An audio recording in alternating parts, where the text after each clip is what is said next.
Hello and welcome into the Piles of Paragraphs creative space. I'm Lori and today I want to share with you a couple of little books I made in the workshop that I took recently with Seth Apter. And I want to highly recommend, if you get an opportunity to take a class with him, that you do so. He's a very nice man and he's a brilliant artist. Learned a lot in the class and had a wonderful time. So let's start with this little book that I made. And it's mixed media, and I'm getting better at mixed media. I don't do a lot of mixed media, but I want to do more going forward. So this was an excellent way to get myself motivated to do it. So I've taken a cover from I'd say it's probably a vintage photo album, and I cut it into a couple of small pieces, and that's what I've made my cover out of. That's what I'm going to call this part, is the cover. And then for the inside, I have some little signatures, some little individual pages that have been, let's see, what did we do? We did gel printing, and then we also did stamping, mark making, collage on some of these. I like the texture. I don't know if you can see the texture. I hope you can. There's some wonderful texture on this. So this was just a little, it's like 2.5 by 3.5 piece of watercolor paper. And then this one, like I said, I did gel printing and collaging, some stamping, which can give you a lot of texture and interest. I did that on some straw paper. And I just have a little piece of paper here, printed paper here. And here's a piece of book page that I rust dyed. Seth has this wonderful rust powder, which makes rust dyeing really super easy and fun to do in a sort of confined space without having to have, I do my usual rust dyeing and stuff. I do it in dish pans in the garage, and it's a big deal. This was great because we just used some metal tin, like baking dishes, and then layered things in there, sprinkled them with the rust powder, and then sprayed them with some white vinegar. So that's a cool way to, and honestly, I will say I've had his rust powder for a long time, and I wasn't really sure how to use it. So really excited now, and I know I will be doing more of that. And on this page, I did some stenciling as well as the stamping and gel printing, and a little bit of collage. So just a little of this, a little of that, and it gives some wonderful texture and some interest.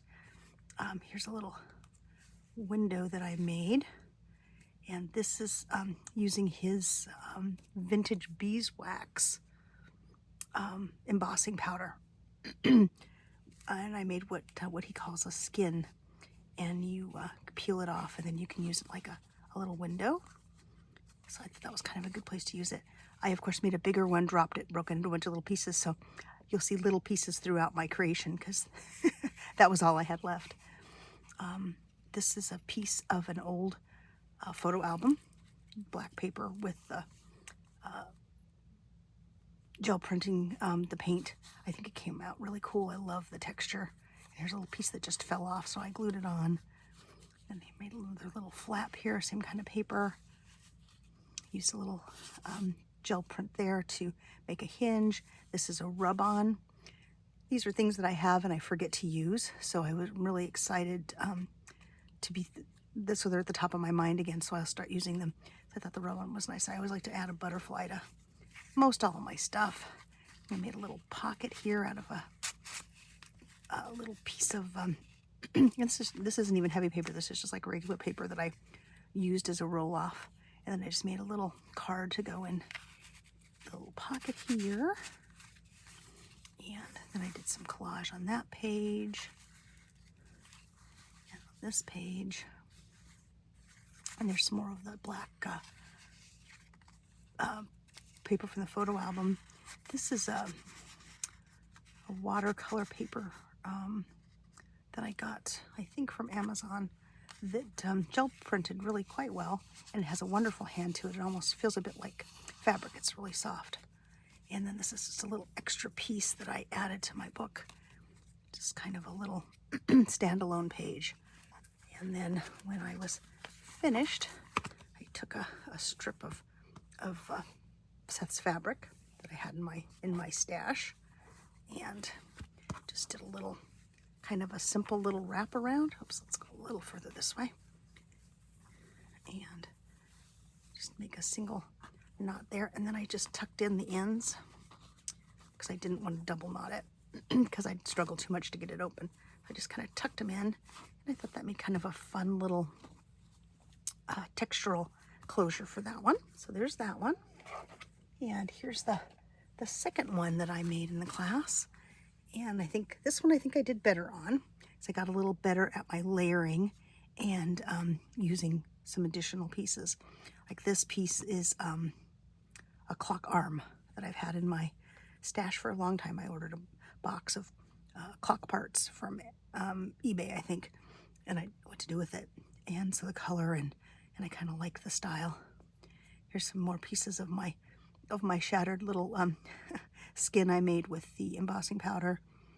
This is a really cool piece of paper that a friend of mine in my class, if you're watching, Nancy, hello, she had bought. It had these great fabric or string circles in the paper, and some were turquoise, some were white, and so we put them with the rusting powder, and they came out really cool, and it feels really great. And here's a little piece of metal that I found. Well, it was a big long piece of metal that I found in the parking lot where we were for this class, and a little piece of Seth's fabric that I coffee stained, and this is a little piece of a coffee filter that I used, and of course I just stitched this in.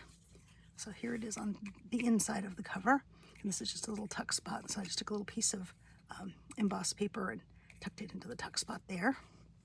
And then for my hinge on this one, I used a piece of rust dyed paper, and then I used some of the words that Seth has in his most recent release that I had coffee dyed, and so I used that to hold the book together. And then this is another one of the pieces from my friend Nancy's paper that I made just a little tuck spot in the back, and then added a little bit of the fabric and the coffee filter. I was amazed at how well this little coffee filter took the rust. It's a brown coffee filter, little tiny ones that I had, I don't even know how long in my stash, that I found when I was getting ready to go to this class, and I was really glad I tossed them in because they worked out nicely. Here's a little bit of my threads that I had hanging around from Terran fabric, and so I layered them on here. And this is some more of that watercolor paper. One of the ladies in the class, hey Jill, if you're watching, she was generous and gave us some of her sari silk, so I added that piece in here. Here's another little piece of the fabric that I used for the hinges on the first book that I made, and I just thought it kind of had a good shape. And then I did some stitching over the top of it and just kind of around it. I wouldn't say not a true couching, but kind of along those lines. And then there's the stitching on the back, which I don't mind. I think I like that. I think I might add some more things to this though, now that I'm home and can think clearly again. I will say, during most of my workshop, I had a terrible cough, and my classmates were so kind, and I was a crazy coughing person. Oh, it was terrible. But this is a vintage receipt. Yeah, vintage, 73, that's definitely vintage, that I rust dyed. And then this is a piece of packing paper that I used to clean my, yeah, you should see my gel plate, definitely not clean. But I did manage to lift some of the extra paint off with the packing tape, and then I made sure that it wasn't sticky by putting it on any sort of cloth I had around it, kind of make sure that the stickiness didn't come through. But I thought that was a pretty neat, well, first of all, it's a great way to clean your gel plate, but I thought it made kind of a neat texture in this little receipt. And then this is some of Seth's collage paper, also that I've had in my stash for ages. Here's another one of my little standalone pieces. That's the from the photo album again.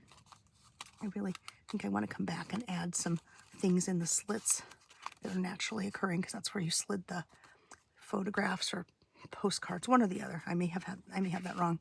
And here's another piece of gel print that I had in my stash for a long time, and I'm glad I took it because it made a nice little cover for these pages. And I collaged and stamped and added some more of my rusty fabric and cool things on here. And this is tea bag paper that I rusted. There's another little tuck spot with my friend Nancy's paper. There's another one of those little, actually I think this is a little cutoff that I had of one of my gel prints. That's a nice weight paper, might be mixed media paper. And then these are some of the pieces that crumbled off of the paper. The photo album paper. And here's some more of my straw paper. And then there's another piece. I had some green paper, also from a different photo album. And so I added it to this. This is a little piece of gel print that I had in my stash. And this is where the class was held. It was at Tanqueray Ranch, Tucson, Arizona. It's an absolutely gorgeous place. I highly recommend it if you want to go somewhere fun. Really beautiful. It's right near Saguaro National Park. So lots of cactus and really cool stuff. So there you go. These are the 2 books that I made while I was at my class. And once again, I will say, if you get a chance to take a class or do his online courses, I highly recommend it. He's an excellent teacher and a super good guy. We really enjoyed our time with him. There were 19 of us in the class, and everybody seemed to really have a good time and learn a lot, and it was great. So anyway, I hope you enjoyed this video. If you did, please leave me a thumbs up, make a comment, let me know what you think, and subscribe to the channel if you haven't. Little channel continues to grow, and I would like for it to keep doing that. So thanks so much, and I will say bye-bye for now.